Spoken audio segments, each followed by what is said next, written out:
1997년 여름, 해가 지고 나면 전국의 안방에서 조용히 같은 일이 반복됐습니다.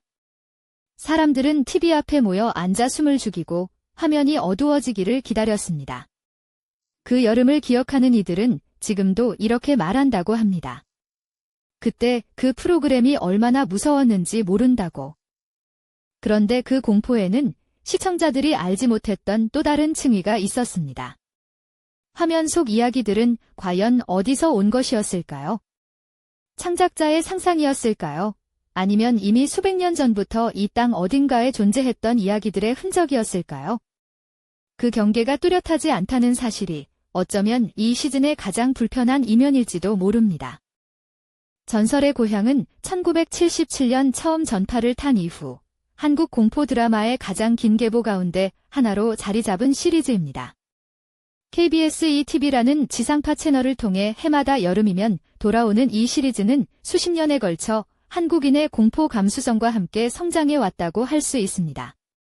단순한 오락 프로그램이 아니라 이 땅에 흩어진 민간 설화와 구전 이야기를 스크린으로 불러내는 창구였습니다. 1997년은 그 시리즈가 다시 돌아온 해였습니다.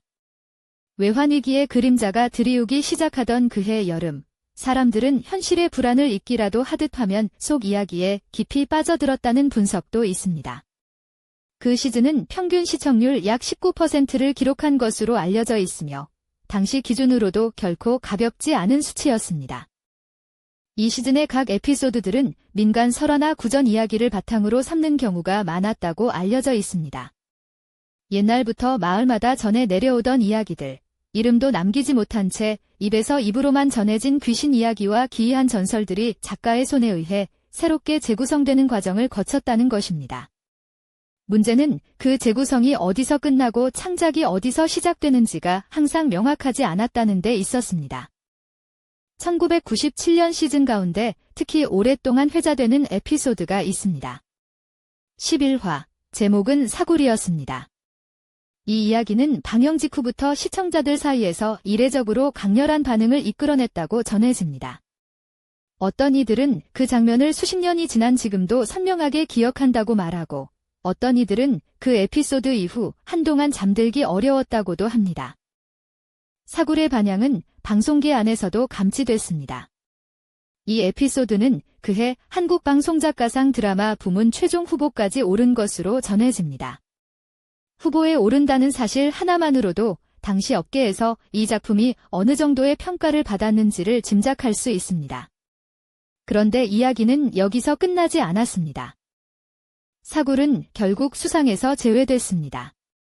제시된 이유는 순수 창작물 요건을 충족하지 못한다는 판단이었다고 전해집니다.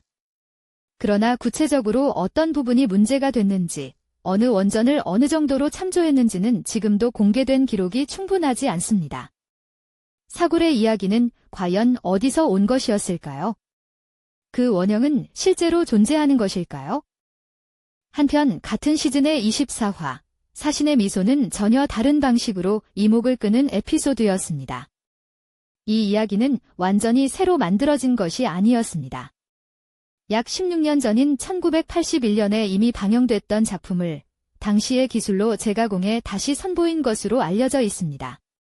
당시 기준으로는 상당히 첨단 기술이었던 컴퓨터 그래픽을 더씹혀 내보낸 이례적인 시도였다고 평가됩니다. 왜 하필 16년이 지난 그 작품을 다시 꺼냈을까요? 1997년이라는 시점에 1981년의 이야기를 새 기술로 더씹혀 재소환한 것이 단순한 제작상 편의였는지 아니면 어떤 의도된 선택이었는지는 명확히 알려진 바가 없습니다. 다만 그 선택이 당시 시청자들에게 어떻게 전달됐는지는 또 다른 이야기입니다. 여기서 한 가지 패턴이 보이기 시작합니다. 전설의 고향이라는 시리즈는 태생적으로 원본과 재해석 사이 어딘가에 위치하는 작품들로 이루어져 있었습니다. 민간 설화를 바탕으로 한다는 것은 곧 특정한 원저자가 없는 이야기를 새롭게 빚어낸다는 의미이기도 했습니다. 그렇다면 어디까지가 전달이고 어디서부터가 창조인지를 나누는 기준은 과연 무엇이었을까요? 한 가지 가설은 사굴의 이야기에 실제 구전 원형이 존재한다는 것입니다. 한국의 민간 설화 중에는 동굴이나 땅속과 관련된 금기와 공포를 다루는 이야기들이 적지 않습니다. 일부 연구자들은 특정 지역의 구전 이야기와 사굴의 서사 사이에 유사성이 있을 수 있다고 추정하기도 합니다. 만약 그렇다면 수상 탈락의 이유는 어느 정도 납득될 수 있는 셈입니다. 그러나 이 가설에는 분명한 한계가 있습니다. 사굴의 원형으로 지목할 만한 구체적인 설화 기록이 지금까지도 명확히 확인되지 않았다는 것입니다. 구전 이야기는 지역마다 변형되고 문자로 남겨지지 않는 경우가 많기 때문에 원형이 존재한다 해도 그것을 증명하기 쉽지 않다는 한계도 있습니다. 어쩌면 사굴은 설화적인 외양을 갖췄지만 본질적으로는 창작에 가까운 작품이었을 수도 있습니다. 두 번째 가설은 이 시즌 전체의 맥락과 관련이 있습니다. 전설의 고향 1997은 설화와 창작의 경계를 의도적으로 흐리는 방식을 취했을 가능성이 있다는 견해입니다. 실제로 구전 이야기처럼 보이지만 상당 부분이 작가의 재창조인 이야기와 반대로 창작처럼 보이지만 특정 지역 전설을 거의 그대로 옮긴 이야기가 같은 시즌 안에 공존했을 수 있다는 것입니다. 하지만 이를 구분할 충분한 내부 자료가 공개되어 있지 않다는 점이 이 가설의 한계로 남습니다. 그렇다면 사신의 미소를 16년 만에 다시 꺼낸 이유에 대해서도 또 다른 해석이 가능합니다. 제작 여건상 신규 에피소드 수를 채우기 어려웠을 것이라는 실용적 추정도 있고 1981년 원작이 당시 시청자들에게 강한 인상을 남겼기 때문에 새로운 세대에게도 소개할 가치가 있다는 판단이 있었을 것이라는 해석도 있습니다.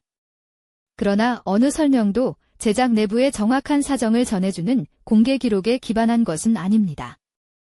세 번째로 생각해볼 수 있는 것은 이 모든 논란이 전설의 고향이라는 시리즈 자체의 태생적 특성에서 비롯된 것이라는 시각입니다.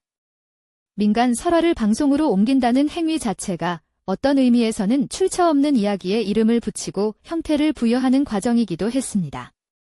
창작과 전승의 경계를 어디에 그을 것인가라는 질문은 어쩌면 이 시리즈가 존재하는 한 언제나 따라다닐 수밖에 없는 물음이었는지도 모릅니다.